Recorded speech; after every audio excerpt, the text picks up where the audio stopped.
there's certainly, I think we're well aware, I'm well aware that there's a dynamic back in the district and across this nation. There's a certain segment of adults, 25 to 35-year-olds, many of them dual income, no kids, and they are completely froze out of the housing market right now, either because the cost of a home at a new subdivision in any municipality is $500,000 or more. And as a result of that, it's not only by actions of the Fed, I think, on the interest rates, but certainly the other thing I wanted to bring up, because the balance sheet at the Fed has gone from $4 trillion to $9 post-pandemic,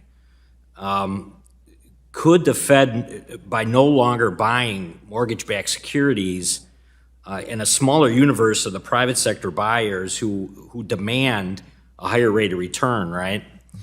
Is there not another kind of built-in trigger there that mortgage rates are going to continue to go higher, unrelated to what the Fed does?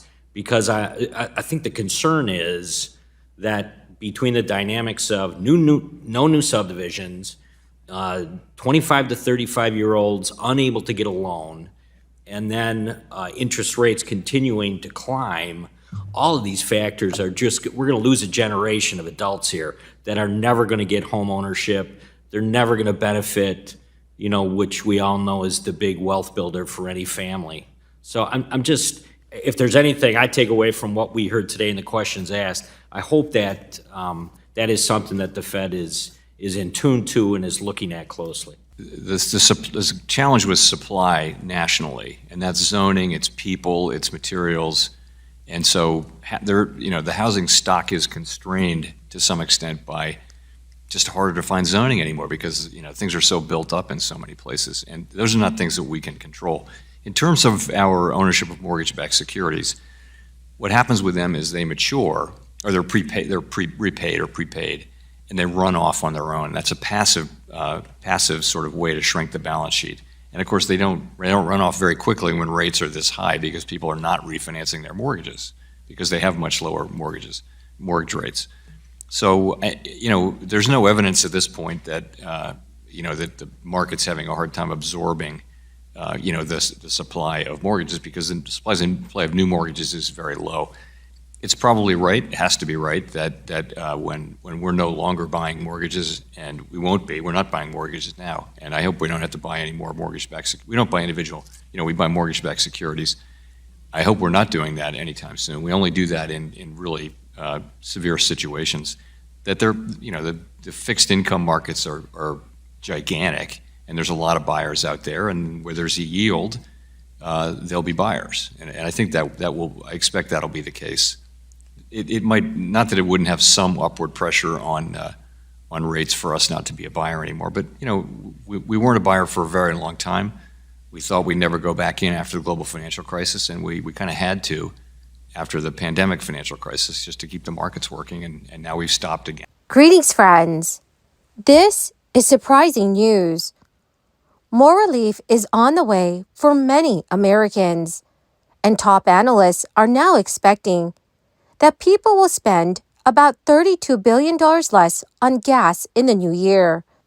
The Biden administration has also confirmed that it will be providing targeted relief to specific groups of Americans.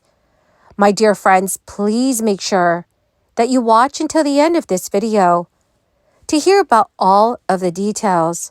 Also, friends, every Friday, I will be announcing several winners for the Walmart gift card giveaway. If you would like to enter the weekly giveaway, friends, do make sure that you click and like several of my videos, and then comment below the keyword of each video that you watch. The more videos that you comment on, friends, the greater your chances of winning the giveaways. And at the end of today's video, I will be announcing the winners from yesterday's giveaway, so do make sure, friends, that you do stay tuned. Now, friends, according to Gas Buddy, gasoline prices will fall in 2024 for the second year in a row. Gas Buddy expects U.S. gas prices will average $3.38 a gallon in the key election year of 2024. That would represent a significant improvement from 2023's average of $3.51 a gallon, and an even larger drop from 2022's average of $3.95 a gallon. Gas Buddy expects Americans will spend about $32 billion less on fuel than in 2023 and $79 billion less than in 2022. Patrick DeHaan, Gas Buddy's head of petroleum analysis, told CNN News, next year should represent a continued march towards what most Americans would consider normal prices at the pump. The forecast bodes well for consumers who remain highly sensitive to swings in the cost of living, especially at the gas pump. Cheaper gas prices would give the Federal Reserve an even wider runway as it seeks to pull off a rare soft landing of the U.S. economy by taming inflation without starting a recession. The price of gasoline is closely watched by the Fed, but it's not included in its core inflation gauge. Gas Buddy does not see gas prices averaging $4 a gallon in any single month next year. The monthly national average is expected to top out at $3.67 in May and drop down to $2.99 by December 2024. The United States is on pace to pump more oil than any country on record, although oil prices quickly calmed down. A sudden slowdown for the U.S. economy could sap demand and cause gas prices to tumble, but at the expense of job losses. Gas Buddy's Patrick DeHaan said, one major issue that keeps him up at night is America's limited refinery capacity. Extreme weather events, including heat waves, have at times knocked aging refineries offline, limiting supply of gasoline. This has been a big problem on the West Coast, where it only takes one refinery to go down for prices to surge. And as always, another weather-related risk is the threat of a major hurricane that targets Gulf Coast refineries. So, dear friends, how much is a gallon of gas in your city or town? Please let me know in the comment section below. Student loan borrowers began 2023 with money and hope. This year will end with resumed monthly payments and only limited debt relief. At the start of the year, student loans remained at a pause as President Biden's debt relief plan headed to the Supreme Court.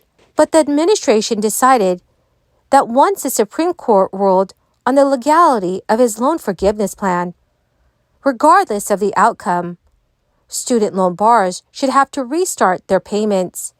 In June, the conservative majority court ruled Biden's plan to forgive at least $10,000 for all student loan borrowers was illegal.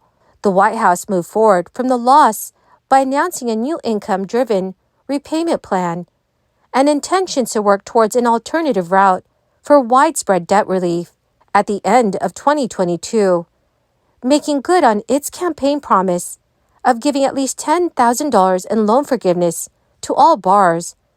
The Biden administration opened up debt relief applications. Multiple lawsuits were filed soon after, and 2 made it to the Supreme Court. The case turned into a big issue, and student loan borrowers went from hopeful to panicked. This is as they had 60 days after the ruling to prepare for the restart of interest and student loan payments. The Biden administration had 2 plans after the Supreme Court ruling, either to work on an alternative loan forgiveness program or revamp income-driven repayment programs. So Biden announced his Plan B for his student loan plan, which requires him to go through the Higher Education Act's negotiating rulemaking process. But it's unclear if these efforts will be enough to satisfy student loan borrowers to whom Biden promised $10,000 in relief during his campaign. Well, my great and beautiful friends, that is the end of my daily stimulus update video for today. My dear friends, thank you so much for being part of this community. The winners of yesterday's Walmart gift card giveaway is Benny McKnight and Yellow Rose 1 Swifty. Congratulations, my dearest friends! To claim your gift cards, please check your notifications page and send me a message. Or, dear friends, you could message me on my Facebook page. Thank you and have a wonderful and safe New Year's Eve weekend.